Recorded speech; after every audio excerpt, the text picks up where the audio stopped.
This project uses Mantine, Next.js, React, and PostCSS. Verify that you have installed the Mantine and PostCSS dependencies that are listed on the Mantine Getting Started page. If not, then install them now. In your app.tsx file, import the Mantine core styles CSS file and also import Mantine provider from Mantine core. Now wrap your application with Mantine provider. In your document.tsx file, import color scheme script from Mantine core, and then inside of head, add color scheme script. If you want to set the default color scheme, add the default color scheme attribute to both the color scheme script tag and the Mantine provider tag with the value of dark, light, or auto.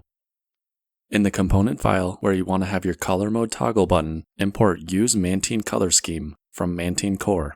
Use Mantine color scheme gives you access to the color scheme value and the toggle color scheme function. Create a dictionary with the active color scheme as the key and the color mode you will be changing to as the value. This will inform your website what label to display when the user hovers over the toggle button.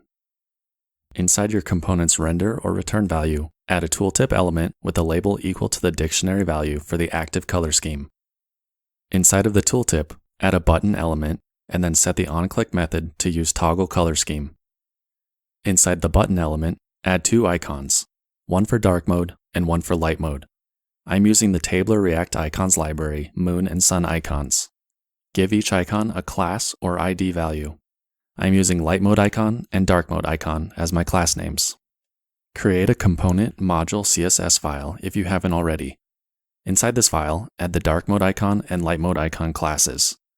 For dark mode icon, add a mixin called dark and set display to none. For light mode icon, add a mixin called light and set display to none. Using mixin allows you to get the color schemes from Mantine, then you simply hide the icon you don't want to display.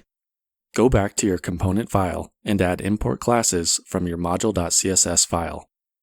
In the root of your project, create a file named postcss.config.cjs and add postcss preset Mantine as a plugin. This will enable the dark and light mixins to work. Run yarn dev, and now you should have a functional toggle button to change between light and dark color modes.